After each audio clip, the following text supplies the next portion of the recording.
गार्ग्यो य वसो आदित्य पुरुष एतम एवं ब्रह्मोपासयति स होवाच जातशत्रोर् मां तस्मिन् संवदिष्ठा अतिष्ठः सर्वेषां भूतानां मूर्धा राजा इति वाहम् एतमुपासयति स एतम् उपास्ते एतम् एवम् उपास्ते अतिष्ठः सर्वेषां भूतानां मूर्धा राजा भवति।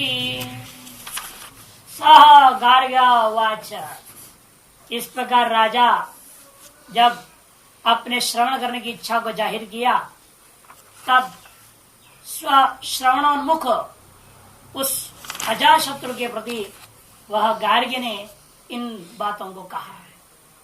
यह एवं असव आदित्य पुरुष, जो इस आदित्य मंडलस्थ पुरुष है उसी को मैं एतम एवं अहम ब्रह्म इति उपासे, उसे मैं ब्रह्म करके उपासना करता हूँ।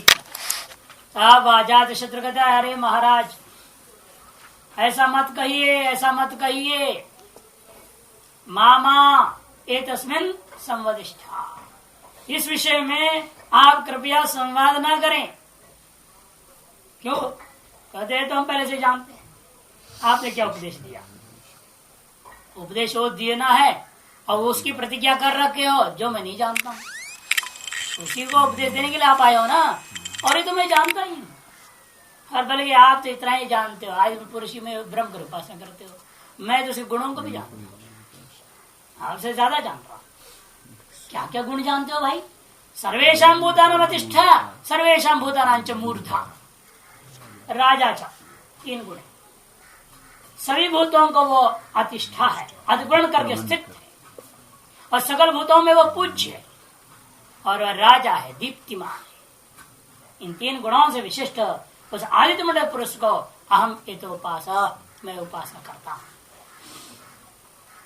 इसीलिए जो कोई भी पुरुष यह एतमेव उपासते आदित्य मंडल पुरुष को इस प्रकार से गुणत्रय विशिष्ट ब्रह्म करके उपासना कर लेता है, वह भी अपने समस्त सर्वेशां भूतानां अतिष्ठा मूर्धा राजा च भवति, सकल भूतों में वह अतिक्रमण करके रहने वाला, स्थित रहने वाला, सभी के अंदर पूज्य और सभी में दीप्तिमान होकर रहता है। एवं राजानं शुश्रूषुम् अभिमुखी भूतम सहोवाच गार्ग्य। श्रवण करने की कामना वाले उस राजा, जब ब्राह्मण बालाकी ने जिस प्रकार से संबोधन किया और संबोधन का प्रतिक्रिया में जिस प्रकार से सम्मान पूर्वक उनको दक्षिणा आदि आधान करता हुआ श्रवण करने की इच्छा को सुस्पष्ट करके अभिमुख हुआ है, तब स गार्ग्य उवाच, तब गार्ग्य ने इन वचनों को कहा। क्या कहता है? यह एवं असौ आदित्य चक्षुषी च एको, वह यह जो आदित्य मंडल पुरुष आदि देवी के साथ भाष्यकार अध्यात्म में जोड़ देते हैं, यह दक्षिणाक्षिस्त जो पुरुष, यही जो पुरुष को, जो एक को, वो एक है, दो नहीं है। जो आदि देवी के और आध्यात्मिक के, ये दोनों भिन्न वस्तु नहीं है, वह एक है। उसका जो अभिमानी चक्षुर्द्वारे न यह हृदय प्रविष्ट, क्योंकि दोनों उपाधियों का अभिमानी है, और अभिमानी होता हुआ एक हो तो वो कहा कैसे यहाँ आ गया? वहां भी रह रहे, यहाँ भी रह रहे, कैसे? अगर चक्षु के द्वारा यहाँ पर भी आ गया, आकर के कहा गया? यहाँ पर हृदय प्रवेश हो, इस शरीर के भीतर चक्षु के द्वारा प्रवेश करता हुआ हृदय में घुस गया, और वहां पर हम भोक्ता करता चैती अवस्था, और वहां पर हृदय रूपी गुफा के अंदर मैं ही करता हूँ, मैं ही भोगता हूँ, इस रूप से वह यह जो आदित्य मंडल पुरुष है वही चक्षु अभिमानी होता, चक्षु के माध्यम से हृदयस्थ गुफा के अंदर जीव रूपेण अहं करता भोक्ता इत्यादि अभिमान करता विराजमान है, जो उसी को मैं ब्रह्म की उपासना करता हूँ। एतम एव अहम ब्रह्म इति पश्यामि अस्मिन् कार्यक्रम संघात उपासे। इस कार्यक्रम संघात में एतर्ष उपासोपाधिक ब्रह्म को ही मैं ब्रह्म करके उपासना करता हूँ। तस्मात् तम अहम पुरुषम ब्रह्म तुभ्यम ब्रह्मी उपास्य इति, इसीलिए मैं वह यह जो पुरुष है उसको ब्रह्म रूपेण उपासना करो, ऐसे मैं तुम्हारे लिए भी कहता हूँ। सैव मुक्त प्रत्युवाच अजात शत्रु हो।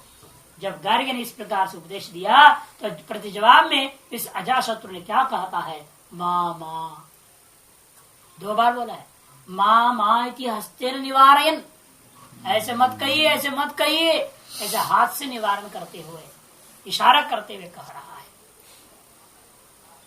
क्यों? 2 बात होता है, कहीं विवाद ना खड़ा कर दे और अपमान ना महसूस हो, 2 बात होती है। एतस्मिन् ब्रह्मणि विज्ञेय मां संवदिष्ठा, एतस्मिन् ब्रह्मणि विज्ञेय ब्रह्मणि, ये विज्ञेय ब्रह्म है, निर्गुण ब्रह्म नहीं, अविज्ञेय नहीं, अप्रमेय नहीं है। ये सोपाधिक ब्रह्म होने के नाते विज्ञेयभूता ब्रह्म के विषय में आप इस प्रकार के संवाद अर्थात संबंध कथन ना करें, बात ना करें इस संबंध में। मामा इति आप बाधनार्थम दुर्वचन, माँ माँ ऐसा 2 बार क्यों कहा गया, उसमें एक और हेतु है कि आप बाधनार्थम, कहीं कर केवल बाधनार्थम भी है दुर्वचन। इसलिए यहाँ टिप्पणी देख लीजिए, बड़ा सुंदर विचार किए हैं।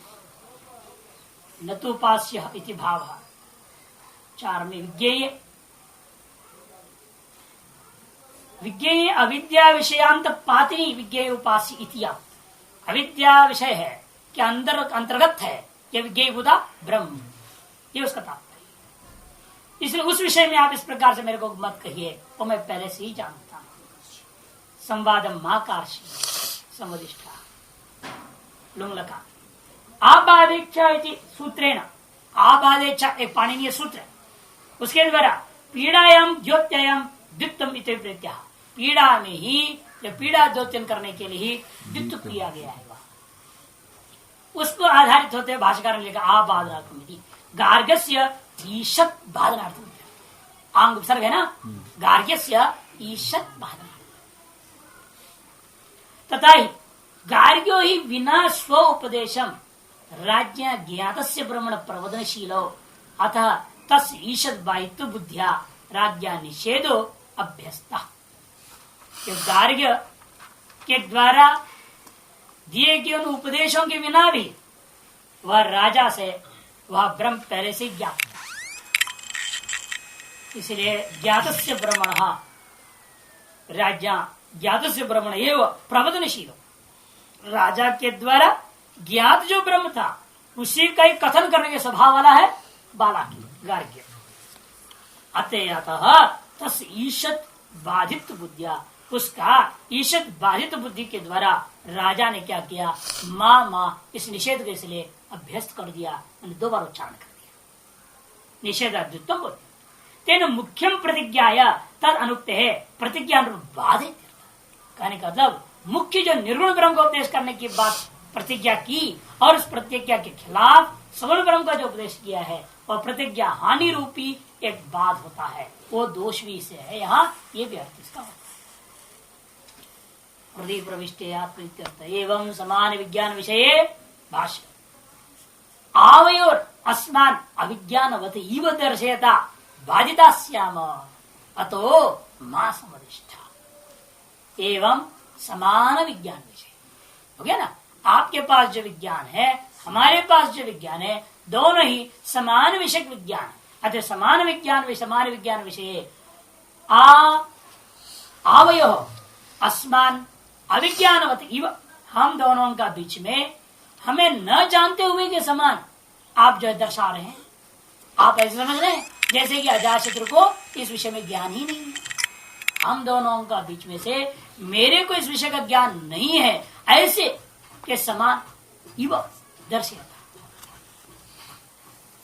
बाधिता श्यामा, अतः बाधित हो गया भवदुक्तार्थ ज्ञानवंत सन, मैं आपके रुक्त अर्थ का ज्ञानवान होने के कारण से आपका उक्त ज्ञान बाधित हो गया।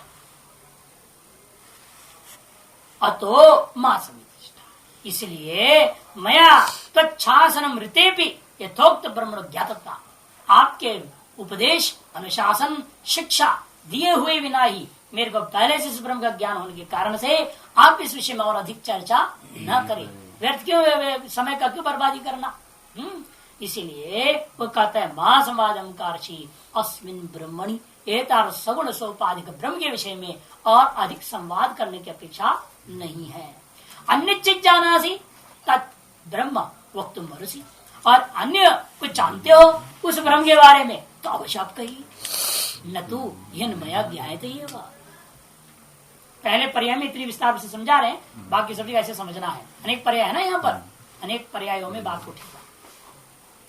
समान आप इसके तो का ज्यादा ज्ञान उसकी अपेक्षा है? ये हाँ। अजात शत्रु तो उससे अधिक जानता, अधिक जानता है, गुणों को लेकर के अधिक जानता है। लेकिन इसमें यह तात्पर्य नहीं होता है कि बाला की जो गार्ग्य है वो गुणों का ज्ञान ही नहीं हो उसको, ये अर्थ नहीं, ये अर्थ नहीं हो सकता। इसलिए भाष्यकार कह रहे समान विषय कह दिए कि उसको भी ज्ञान था लेकिन उसने उपदेश नहीं दिया देखने के लिए। यदि अजातशत्रु के अंदर ज्ञान न होता तो अजातशत्रु गुण विषय प्रश्न पूछता है ना। कहता भगवान इस आप जो आदित्य पुरुष को केन रूपेण उपासना करते हो, कथम उपास्य, ये प्रश्न डालता। हमेशा गुरु लोग जब बोलते हैं तो यानी कि पूरी बात इकट्ठे कहा देंगे। देखो इकट्ठे की बात बोल दिया तो अगले को पकड़ में आया नहीं आया, आपको क्या समझ में आएगी? जब अधूरा बोल के छोड़ेंगे तो यदि आपको कुछ समझ में आई है उतनी बात जितनी बताई गई है, आगे की बात आपके द्वारा अपने आप प्रश्न उठेगा। आप पूछो, नहीं तो क्या पूछेगा? इसे जानकर उन्होंने ऐसे कहा, इसका तात्पर्य ये नहीं ले सकते उसको गुणों का ज्ञान ही नहीं था। इतना जरूर कह सकते हैं ये जिन गुणों का वर्णन कर रहा है, अजातशत्रु जान करके जिन 3 गुणों का नाम ले रहा है, लगता है एक विषय को उनको सुस्पष्ट बोध नहीं रहा हो।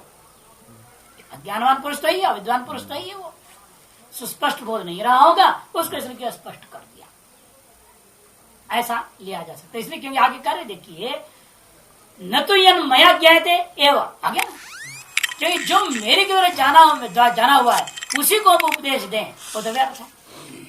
फिर हम दोनों बैठ के विचार कर रहे हैं किस बात की, व्यर्थ हो जाएगा। विचार वो हो और वो भी उपदेश देने हैं। एक होता है परस्पर विचार, उसमें तो कोई बात है, हम जो जानते हो आप बोल रहे हैं और आप जो जानते हैं मैं बोल देता हूँ, दोनों को एक दूसरे का संपुष्टिकरण हो जाता है ज्ञान का। लेकिन आप तो कहे हैं ब्रह्मते ब्रह्मांड, मैं तो ब्रह्म को उपदेश दूंगा, यहाँ विचार में नहीं बोला है आपने। अतएव जो है आप मैं जो जानता हूं उसका उपदेश मत दीजिए, आप उसके बारे में बताइए जिसकी आपने प्रतिज्ञा की है। क्योंकि अजातशत्रु के दृष्टिकोण में ब्रह्म शब्द से वो केवल निर्गुण ब्रह्म समझता है और कहते हैं इसलिए ब्रह्मदेव ब्रह्माणी बने निर्गुण ब्रह्म को उपदेश देगा, तो बहुत बढ़िया बात है। बताओ, क्योंकि अनेक प्रक्रिया ना, कहीं त्वम शुद्धि तत्शुद्धि और असी एकता, कहीं असी एकता की तरफ आकर फिर किन की एकता कर रहे हो, तत् की और त्वम की, ऐसे करके भी होता है। कहीं त्वम तत् और असी, कहीं तत् त्वम और असी, और कहीं पर असी पहले तत् और त्वम बाद में। इस तरह अनेक प्रक्रिया है, अलग अलग प्रक्रिया है शुद्धिकरण का। प्रक्रियाओं के आधार पर हो सकता है कोई नई प्रक्रिया बता रहा होगा, इस जिज्ञासा से उसने कहा। लेकिन ये बाबा केवल सगुण पर में जानता है, निर्गुण का तो बारे में कुछ पता ही नहीं है, और बार बार सगुण ही बोलते जाएगा, बार बार उसको कहना पड़ता है भी मैं जानता हूँ और मैं इसको इन गुणों से उपासना कर रहा हूँ, इससे अतिरिक्त आप कुछ जानते तो बोलिए। लेकिन इस अतिरिक्त कुछ जानता नहीं, जितना ही जानता है उतना ही वो भी जानता है उस विषय में। यही यहाँ पर अनुमान होता है। अथचिन मन्य से जानी से तुम ब्रह्म मात्रम, आगे ना। इसलिए यदि आप कहा मानते हैं कि मैं जानता हूं केवल उस शुद्ध निर्गुण निराकार निरुपाध निष्कल ब्रह्म को, न तो तद विशेषण उपासना फलानी, और मैं उसकी बात सुनना नहीं चाहता हूं। जो तद विशेषण वाले हैं, उपासना पर रखो और तद फल रूपेण प्रापणीय जो सगुण साकार ब्रह्म है उनके बारे में सुनना नहीं चाहता हूँ। जितने सगुण साकार ब्रह्म का मामला है और सब कुछ मैं जानता हूँ, एक तरह से ये कहने का अभिप्राय कहा नहीं। ये बात उसने भाष्यकार मामा संविदाष्टा की व्याख्या करते हुए इतनी सारी बातें कह रहे हैं, उसके अभिप्राय को दर्शा रहे हैं। न मंतव्यम यथा सर्वम जाने यद ब्रवीशीति, और ये कभी नहीं मानना भाई, समझना नहीं। यथा सर्वम जाने, यदि कहोगे भाई तुम जितना जानते हो उससे अधिक कुछ और 2-4 गुण मैं जानता हूँ और मैं तुमको बता दूंगा, हाँ, ऐसा आप यदि सोचोगे तो ऐसा आप न सोचें। क्यों?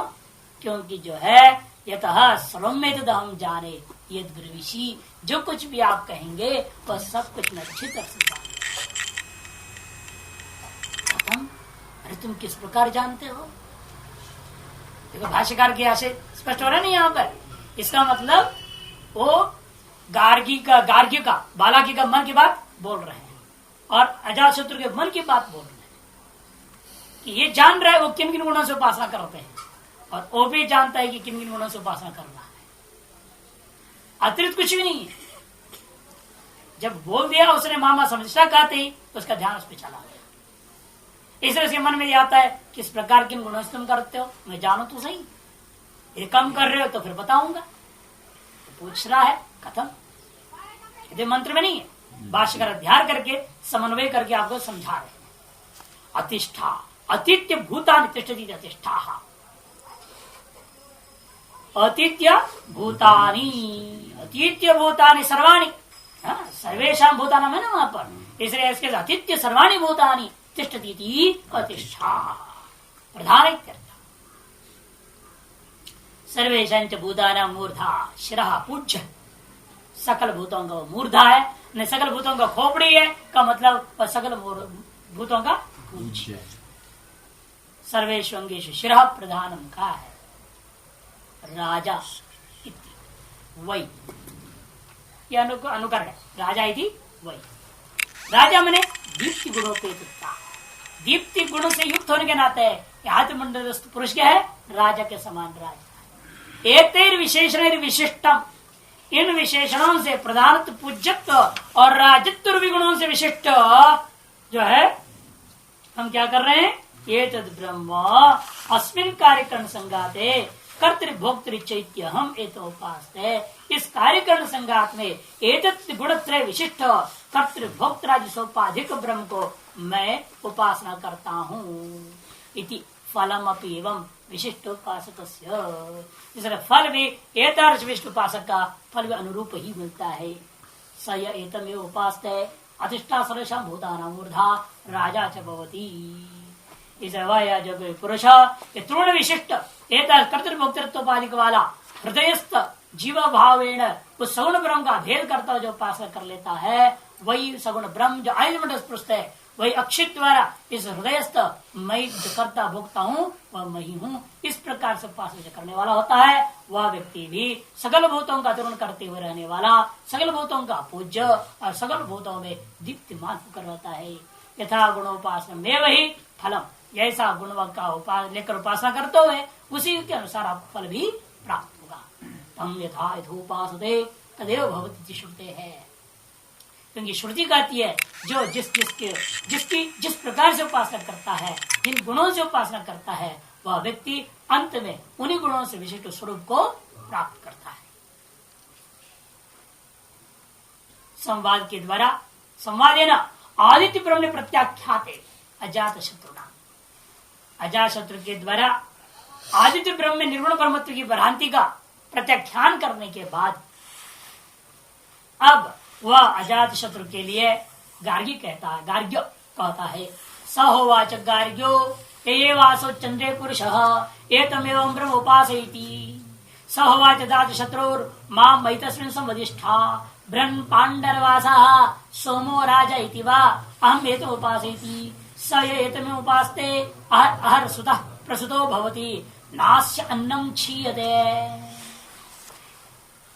सहवाच गार्ग्य, वह गार्ग्य ने अजातशत्रु से कहने लगा ये वह चंद्र पुरुष है, जो चंद्र मंडलस्थ पुरुष है, उसी को मैं ब्रह्म की उपासना करता हूँ। तब वो कहता है कि सहवाच शत्रु, अजातशत्रु ने कहा महाराज इस विषय में भी आप और अधिक संवाद न करें, क्यों? मैं इसको अच्छी तरह से जानता हूँ और इसको मैं किस प्रकार से उपासना करता हूँ? बृहत पांडरवासा, बृहत जो महान है, और पांडरवासा शुक्ल वस्त्रधारी सोम रूपी राजा है, ऐसे में उसको उपासना करता हूं। सौम्यत्व कारणात् सोम रूपी राजा, सोमो ब्राह्मणा नाम राजा यदि श्रुति में आश्रित, सोम ही ब्राह्मणों की राजा है, श्रुति को भी आश्रित करती है ब्राह्मण राजत इत्युक्तम राजत्वम। और यह इस तरह से 4 गुण हो गया, इसलिए यहाँ पूर्व में गुणत्रय था या गुण चतुष्टय, बृहत, पांडरवासत्व, सोमत्व और राजत्व। सोमत्व पांडरवासत्व का तात्पर्य है शुक्ल वस्त्र वाला का तात्पर्य यहाँ पर मनुज्ञत्व है, शुद्ध अंतःकरणों को जानने वाला, मन को भी जानने वाला, ये उसका लक्ष्यार्थ है। सोम और राजा अभेद सोमेव नहीं, यहाँ सोमत्व रूपित सौम्यत्व जो आता है, ये गुण विशेष आपके अंदर जो आता है, आप बोलते हे सौम्य, बोलते अरे सुंदर बालक है, शिष्टाचार वाला बालक है, ये जो सौम्यत्व जो गुण है उसको लेकर यह सोम शब्द है। और राजत्व दीप्ति को लेकर, इसे तो भिन्न शब्द, 4 गुण इसलिए माना गया। वैसे चंद्रमा में जब घटाएंगे वो एक रूप से ले लो, कोई बात नहीं है, लेकिन उसे जब 4 गुण रूप में लेना है तो गुणवाचक जब लोगे तब 4 अलग लगेंगे। हमें तो पास हुई थी स तब उपास थे, इस वह जो कोई पुरुष इस आय चंद्रमंडलस्थ पुरुष को अपना मन अभिमानी देवता रूपेण मन के माध्यम से इस हृदय में निवास करता हुआ कर्तृत्व भोक्तृत्व विद्यमान जीव को उस चंद्रमंडलस्थ सगुण ब्रह्म के साथ अभिन्न करता उपासना जो करता है, वह भी हर हर सुत प्रसुत भवती, वह दिन और रात प्रकृति और विकृति परक समस्त प्रकार के यागों को दिन प्रतिदिन प्रकृति विकृति समस्त प्रकार को यागों को करने वाला होता है। अतएव नास्यन्नं क्षीयते, और उस यज्ञानुष्ठान में उसे सामर्थ्य ऐसा प्राप्त होता है जिसके कारण उसके अन्न कभी भी नष्ट नहीं होता, क्षीण नहीं होता। अजाशत्र चंद्रमसी ब्रह्मांतरम प्रतिपेदे, चंद्रमा में चंद्रमंडल पुरुष को लेकर के ब्रह्मांतर में एक और सोपाधिक ब्रह्म का, पहले एक सोपाधिक ब्रह्म का वर्णन हो गया, अब एक और उपाधि को लेकर के ब्रह्म का वर्णन करने जा रहे। ये नहीं कि अनेक ब्रह्म में दुनिया भर के उपाधि हमको लेकर के कहा जा रहा। प्रतिपेदे वक्तुम उपचक्रमे कथन करने के लिए आरंभ किया। कौन? गार्ग्य। ये वसो चंद्रे मनसी च एक, अगर चंद्रमा का मनसो जाए तो कहा है मन के साथ संबंध है। मनसी च एक पुरुष भोक्ता करता चेती, जो एक है, पुरुष है, भोक्ता और करता है रूपेण इस हृदय के अंदर, इस व्यष्टि के कार्यकरण संघात के अंदर में अनुभव में आ रहा है, वही वह चंद्रमंडल पुरुष से अभेद करता उपासना करने की पूर्वत सर्व विशेषणों को ग्रहण करना है। बृहत में महान, पांडव ने शुक्लम वासु यस्य स्वयं पांडवासा, अब शरीर प्राणस्य, और प्राण अब शरीर वाला होता भी है, इसलिए यहाँ प्राण से तात्पर्य हो गया। सोम राजा चंद्र, सोम तो गुण विशिष्ट, राजत गुण विशिष्ट, यहाँ चंद्रमा। यश्च अन्नभूतो अभिशूयते लतात्मको यज्ञ, जो अन्नभूत होकर के वही चंद्रमा क्या है, अन्न रूप धारण कर लिया। कौन सा अन्न रूप धारण कर लिया? सोम लता रूप धारण कर लिया है। अभिशूयते लतात्मक सन, लतात्मक होकर के अभिशूयते कंड्यते इति अभिशूयते, उसको क्या करते हैं? लता को लाते हैं, छोटे छोटे टुकड़े करते हैं, कूटते हैं, पीसते हैं, फिर उसका रस निकालते हैं, तब सोम रस बनता है, जिससे यज्ञ होता है। तब एक ही कृत्य, इसलिए सोमत गुण लेना पड़ेगा ना, भी उसको लता में लेंगे ना, सोम शब्द का अर्थ लता भी अर्थ ले, घटा दी यज्ञ दृष्टिया, जब यज्ञ में आप घटाओगे सोम शब्द को तो लता परक हो गया। और लता कौन बना है? वह चंद्रमंडल पुरुष ही यज्ञ का संपादन करने हेतु अन्न रूप धारण कर दिया, लता रूपी अन्न स्वरूप धारण करके प्रकट है। तम एकीकृत्य एतमेव ब्रह्म इति उपासे, उन्हें एकीकरण करता हुआ मम जो है मैं ही वह ब्रह्म हूं, ऐसे उपासना करता हूं।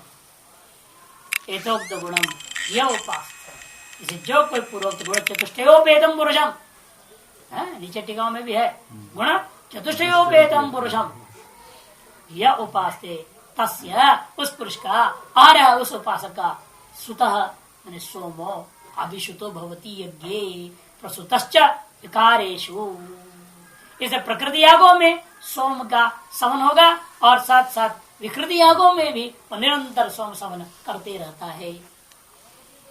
अन्नंचस्य न क्षीयते, और उसका उस उपासक के प्रति अन्न का कभी क्षय नहीं हो सकता, अन्नात्मक उपासक से, क्योंकि अन्न रूप चंद्रमा या चंद्रमंडल पुरुष की वो उपासना कर रहा है, अतएव उस उपासक के प्रति अन्न का कभी क्षीणता नहीं हो सकता।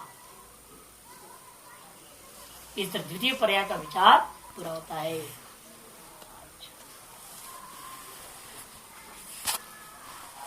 वासुसाई बच्चे वेष्टितो भवति पांडरत्व छपाम प्रसिद्ध दिया टीका में उसको घटाया उसी प्रकार से।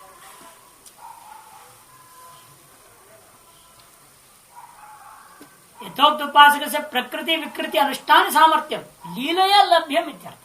देखो अनायास ही वो सामर्थ्य उसका लाभ हो जाएगा। जैसा उपासक होता है उस उपासक को अनायास ही समस्त प्रकार के प्रकृति विकृति यागों को अनुष्ठान करने का सामर्थ्य की प्राप्ति हो जाती है। और दृष्ट फल में बता दिया निश्चय नहीं होता। सहोवाचक गार्ग्यो एवं सविदिति पुरुष एतमेव हम ब्रह्म उपासयति सहोवाच जात शत्रु मामैतस्मिन् समुदिष्टा तेजस्वी दिवाहम एतम उपासयति स य एतम उपासते तेजस्वी भवति तेजस्विनी से प्रजा भवति। कहते तथा विद्युती त्वची हृदय च एका देवता। विद्युत का संबंध त्वचा त्वगिंद्री से कर दिया। विद्युत में अभिमान करने वाला विद्युत मंडलाभिमानी पुरुष और यह त्वग अभिमानी जो पुरुष है जो इस हृदय के त्वगाभिमानी पुरुष तो कहाँ रहता है? आपके हृदय में ही है। इसलिए जो विद्युत मंडलाभिमानी पुरुष हो इस त्वग रूपी इंद्री के माध्यम से इस कार्यक्रम संघात में प्रवेश करते हुए हृदय रूपी गुफा के अंदर आकर के एक ही भूत हो गया है वह देवता। और वह देवता ही कर्ता भोक्ता रूप नाम करता हूँ जो मैं वही मैं वह सौन ब्रह्म हूँ। इस प्रकार से उपासना करता है। लेकिन उपासना में भी तेजस्वित रूपा गुण है। इसलिए गार्गी ने कहा ये सब विद्युति पुरुषा ये तुम्हें ब्रह्म उपास। तब अजाशूद्र कहता है महाराज आप ऐसा न कहें, इस विषय में मेरे को पूर्ण ज्ञान है। मैं इस पुरुष को तेजस्वित्व गुण से उपासना करता हूँ और जो कोई भी इस प्रकार से उपासना करता है वह भी तेजस्वी हो जाता है और उसे संतान तक भी तेजस्वी हो जाते हैं। ये फल कथन श्रुति के द्वारा अपने से हुआ। हमेशा समझे इति तक संवाद है। बाहर जो फल कथन है वो श्रुति कर रही है। गार्ग्य और अजासूत्र का संवाद वह इति के साथ समाप्त हो जाता है। उसका जो फल आदि कथन हो रहा है वो श्रुति अपने तरफ से कर रही है, वो संवाद के अंतर्गत नहीं है। तथा विद्युति त्वची हृदय एका देवता तेजस्वी विशेषण यदि तेजस्वित्व पूर्वोक्त आदित्यादोपि अस्ति। तेजस तो आदित्य भी है, चंद्रमा भी तो तेजस्मय पदार्थ है तो उनमें भी तो है था। तथापि तेजस जलदादि अभिभाव्यत्व विद्युत तेजश्च अतथात्व अत्रैव तदुक्तम। जलदादि भी माने जलद कौन है? बादल। बादल आदियों के द्वारा वो ढक दिया जा सकता है, लेकिन बिजली जब चमकती है बादल से सबको फाड़ के दिखाई देती है, कोई उसे छिपा नहीं सकता, ढक नहीं सकता। लेकिन सूर्य का तेज, चंद्रमा का जो तेज है वो बादल आदियों के द्वारा ढका जा सकता है। जलदादि भी अभिभाव्यत्व विद्युत तेजस्श्च अतथात्वात् अत्रैव तदुक्तम्। इसलिए विद्युत के लिए ही तेजस्वी गुण का कथन किया है। भाष्यकार कहते हैं तत्फलम, उसका फल भी क्या है? तेजस्वी भवति तेजस्विनी हास्य प्रजा भवति। विद्युताम भूत्वस्य अंगीकरणात् आत्मनि प्रजयांच फल बाहुल्यम। विद्युत भी एक नहीं होता, चमकता अनेक होते हैं। वह स्वीकार करके उसी अनेकत्व विशिष्ट विद्युत में यह दृष्टि किया है। अतएव उस उपासक को भी अपने को विविध प्रकार के अनेक फल या फल की बाहुल्यता प्राप्त होगा और प्रजाओं को भी, उसके संतान को भी फलगत बाहुल्यता प्राप्त होगा। लेकिन इसका भी निषेध हो जाने पर वो अगला उपदेश देता है गार्ग्य। सहोवाच गार्ग्य यह एवं आकाशे पुरुष एतमेवं ब्रह्म उपासयति स होवाच अजात शत्रोर मामैतस्मिन् समुदिष्ठाः पूर्णम् अप्रवर्ति दिवाहम् एतमुपासयति स एतम् उपासते पूर्यते प्रजया पशुर्नास्यस्मात् लोकात् प्रजा उद्वर्तते। स होवाच गार्ग्य ये वयम् आकाशे पुरुषः। जो कोई भी यह आकाश में आकाशाभिमानी जो पुरुष है। और यहाँ आध्यात्म में क्या लेना पड़ेगा? हार्दाकाश, बाह्य आकाशाभिमानी देवता था तथा हार्दाकाशाभिमानी हम। व्यष्टि में, कार्यक्रम संगात में अध्यात्म होता अहम जो कर्तृभोक्तृत्व चिन्ह ग्रहण होता है वो हृदय आकाश से लेना, और उधर बाह्य आकाश का अभिमानी देवता वह सगुण ब्रह्म ही मैं हूं ऐसा उपासना करता है इस हृदय रूपी गुफा के अंदर। मैं इसी की ब्रह्म रूप से उपासना करता हूं ऐसे करता है। ये तमेव हम ब्रह्म उपासित सहोवाच ने कहा, महाराज ये सगुण ब्रह्म के बारे में भी और आप अधिक संवाद न करें, ये भी मैं अच्छी तरह से जानता हूँ, क्योंकि मैं इसे पूर्णम और प्रवृत्ति इन दो गुणों से इनकी उपासना करता हूँ। पूर्णत्व रूपी गुण विशेषण फल है, और इसलिए उसके प्रजा से पूर्णता रहेगा, किसी चीज का भी उसका अभाव नहीं होता। और अप्रवृत्ति नाम का गुण भी है, अप्रवृत्तम और क्रियावत्तम नाम का गुण भी है, क्योंकि आकाश घूमता फिरता नहीं ना, क्रियावान है क्या आकाश? अमूर्त पदार्थ है, मूर्त नहीं। मूर्तत्व क्रियावत्तम और दार्श रहितत्व एवं अमूर्तत्व अक्रियावत्तम करता वो आकाश में है, वो गुण को लेकर के उसने ग्रहण किया। तो उससे लाभ क्या हुआ? सब चलायमान नहीं होते हैं। कौन चलायमान नहीं होता? उसके प्रजा पशु आदि उसका जीते जी मर नहीं जाते, सब विद्यमान बने रहते हैं, ये इसका तात्पर्य। अहमेतो उपासित स एतम एवं उपासते, इसे जो कभी व्यक्ति इस प्रकार से उसको उपासना करता है वह प्रजया पूर्यते पशुभिश्च, और उसकी जो प्रजा पशु आदि से परिपूर्ण रहता है, और नस्य अस्मात् लोकात् प्रजा उद्वर्तते, ऐसे उपासक का अपना उसका जो संतान है वो इस लोक से उसका जीते जी न उद्वर्तते, उद्वर्तन अर्थात यहाँ से गमन नहीं करते हैं, अर्थात संतान विच्छेद नहीं होगा, सीधे सीधे बात। तथा आकाशे हृदयाकाशे एका देवता, बाह्य आकाश में और हृदय आकाश में आदिदेव और अध्यात्म दोनों में एक ही देवता है। और उस गुण क्या है? पूर्णम अप्रवृत्ति चेति विशेषण द्वय, दो विशेषण से होते हैं यहाँ, पूर्णत्वम अप्रवृत्तित्वम। पूर्णत्वम विशेषण फलम इदम, पूर्णत्व रूपी विशेषण का फल है जो आगे लिखा, पूर्यते प्रजया पशुभिश्च, पूर्यते प्रजया पशुभिश्च, वह प्रजा पशु से परिपूर्ण रहता है सदा, ऐसा। लेकिन सदा रहता तो है, लेकिन जो एक हुआ वो मर गया, दूसरा हुआ, तीसरा हुआ, उससे दूसरा मर गया, अब ऐसे होते रहेगा तो भी तो दुखी रहेगा आदमी। लगातार बने हुए भी हैं और मरे भी जा रहे हैं, तो भी ठीक नहीं है।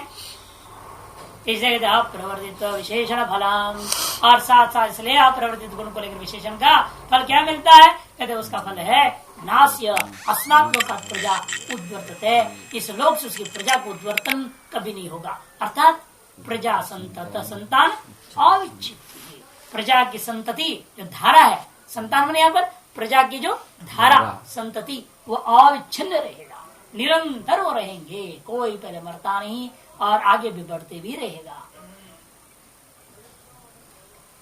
अब इस पर्याय में भी उसने निषेध कर चुका है, जहाँ शत्रु मामा समधिष्ठा करके अतः अगले एक और पर्याय उठाते हैं।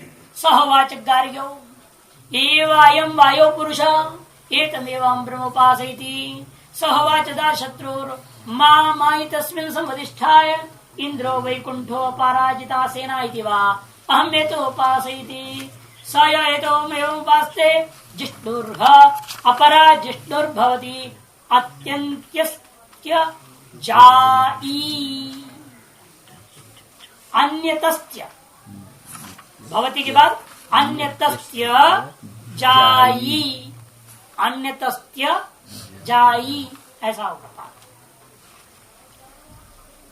उसी प्रकार वह गार्गी ने अगला पूर्व के प्रक्रिया के अनुसार ही उत्तरोत्तर श्रेष्ठ कर्म तत्वों को ओर ले जा रहा है और सूक्ष्म तत्वों की ओर लेते जा रहा है, क्योंकि नियम है आदित्य की अपेक्षा से 2 गुना चंद्रलोक बड़ा होता है, आदि से ऊपर है।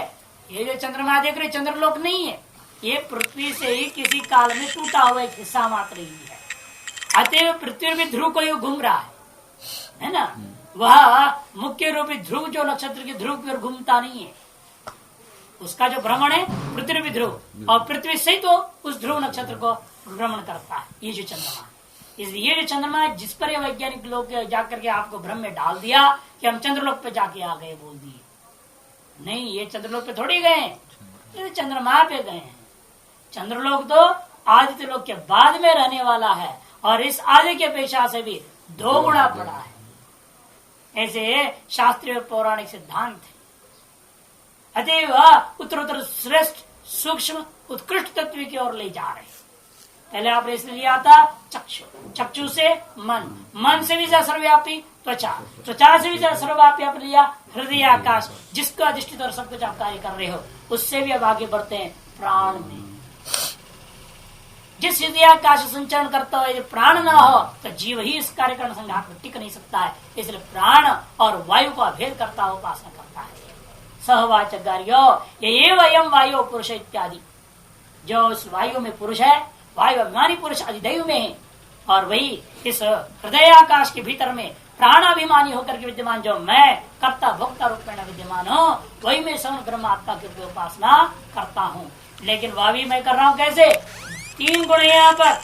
नंबर 1 इंद्र, दूसरा वैकुंठ, तीसरा अपराजिता सेना। इंद्र मैं परमेश्वर हूँ, परमेश्वरत्व गुण से विशिष्ट। सभी प्राण ही है शरीर के अंदर जो सभी पर अपना अनुशासन चलाता है, और जिसके ऊपर से वो नाराज हो जाता है वो हिस्सा लखवा हो जाता है, नहीं खत्म। जिस पर प्राण नाराज हो जाए वो हिस्सा प्राण के अभाव में मर जाता है, खत्म, सूख जाता है। इसलिए प्राण ही प्रत्येक अवय कण कण का इस कार्यक्रम संघात के अंदर में जो कुछ भी स्थूल सूक्ष्म कण कण है सभी पर शासन करने वाला प्राण होने से वो इंद्र है और परमेश्वर। विगतो कुंठा इति, कुंठा मंद क्रिया, ये कभी मंद होता हो कभी तेज होता हो, ऐसा नहीं, 24 घंटे एक रफ्तार से चलते रहता है। मंद मध्यम उत्तम आदि गतियों में जो है विषमता को प्राप्त करता हुआ इस शरीर को हानि पहुंचाने वाला ये नहीं है। चक्षुराय देखिए कभी कभी तो घट जाता है, चश्मा पहनते हो, दवाई लगा देते हो, चश्मा उतर जाता है, नहीं, ये सब ड्रामा चलते रहता है। इनमें तो मंदोत्तम आदि गतियों को प्राप्त होते रहते हैं, ये मंदादि गति रहित है। विगतो कुंठा मंदादि गति यस्य सा विकुंठ सैव वैकुंठ, अणप्रत्यो स्वार्थ। इसलिए कहते हैं यहाँ पर जो नीचे दिया भी है, देखो कुंठा मंद क्रिया आलस्य तद रहित स्वार्थ, आलस्य आदि से रहित है ये। इसलिए इस प्राण में वायु में गुण विशेष आ गया, वैकुंठत्व गुण। अपराजिता सेना, अजित स्वभाव वाला है, इसको कोई जीतता ही नहीं, कोई नहीं जीत सकता, सबको परास्त कर दिया। और इसको परास्त करने जो आया वो सत्यनाश स्वयं का हो गया उसका, है ना। अश्वानम खानम जो कातर भित्ता, इसे बड़ा पत्थर को ठोकर मारा किसने? मिट्टी का ढेला ने, और जैसे वो ढेला अपना चकनाचूर हो गया, उसी प्रकार जब राक्षस असुर आदियों ने इस प्राण को बींधने की प्रयास किया तो क्या हुए? तो सब नष्ट होने लगे, पहले कह चुके हैं। इसलिए वो अपराजिता सेना है, अर्थात उसके जो स्वरूप है ना अपराजित अजित स्वभाव वाला है वो। इसलिए अपराजित सेनात्व नाम का एक ही गुण है, दो नहीं समझना, अलग अलग एक गुण है। अहम एक तो उपास है और बजाश मैं इस गुणों से विशिष्ट करके उपासना करता हूँ। सये तुम्हें उपास थे, वह जो कोई पुरुष एतार्श स्वर्ण ब्रह्म को इस प्रकार से उपासना करता है वह भी क्या हो जाता है? वो जिष्णु होता है, जयनशील वाला रहेगा, उसका स्वभाव है। और जहां जाए वहां विजय ही विजय, क्योंकि परमेश्वर है और परमेश्वर की तो जीत होनी है, जहां जाए उसी की जीत है। और पराजिष्णुश्च जिष्णुर और अपराजिष्णुश्च, अपराजित सेना है ना, अपराजिष्णुश्च, और अपराजिष्णु हो जाएगा मैंने अपर के द्वारा जीतने योग्य नहीं रहेगा। अपर कौन है? दूसरे लोगों के द्वारा कभी भी हारने वाला वो नहीं है। भवती अन्यतस्थ्य जाई, और अन्यतस्थ्य अन्यत्वेन विद्यमान जो लोग हैं, कौन? शत्रु, स्व से भिन्नत्व अपने आप को मानने वाले जो शत्रुगण हैं उनको उनको जीतने के स्वभाव वाला भी होता है। भाष्यकार कहते देखिए तथा वायु प्राणो, कौन है वो प्राणी? हृदय च एकादेव, ये सब हृदय में एकीभूत हो गया है प्राण के माध्यम से। कौन? वायु, वायु अभिमानी देवता। तस्या विशेषणम, उसका विशेषण है इंद्र माने परमेश्वर। वैकुंठ माने अप्रसह्यो, वैकुंठ दोनों में से कुंठा मंदिर इत्यादि वही है। अप्रसह्य, अजित स्वभाव, न परिजित पूर्वा, न परिजित पूर्वा, दूसरों के द्वारा पहले कभी नहीं जीता हुआ है। अतएव अपराजिता सेना, अतएव अपर के द्वारा अजित सेना वाला है। मरुताम गणत प्रसिद्ध है उपासना फलम अपनी। मरुत जो वायु होता है वो उसका जो देवता है ना, एक नहीं होती, गण है वो, 7 गण है और प्रत्येक गण में 7 है। कुल 49 देवताओं के एक समूह है ये, इसलिए सेना से प्रयोग कर दिया, बहुवचन में हो गया। गणत्व का प्रसिद्धि को द्योतन करने के लिए, इसलिए उपासना फलम अपी तथे, उपासना फल भी वैसे ही उसको क्या मिलेगा? जिष्णु मान जयशीलो भवती, अपराजिष्णु मान अपरों के द्वारा अजिष्णु रहता है, अपरों के द्वारा जीतने स्वभाव वाला नहीं रहता, अर्थात अपरों से हारने वाला वो नहीं होता। परेर जित स्वभाव न च परेर जित स्वभाव होती है ना, विग्रह कर दिया। परेर जित स्वभाव न भवती, अर्थात सदा स्वयं ही जीतने वाला होता है, दूसरों से कोई जीत नहीं सकता। अन्य तस्त्य जाई माने अन्य तस्त्यानाम सपत्रानाम जैनशीलो भवती, शत्रुओं का जीतने के स्वभाव वाला होता है। अन्य पर्याय पूर्णमद पूर्णमिदं पूर्णात्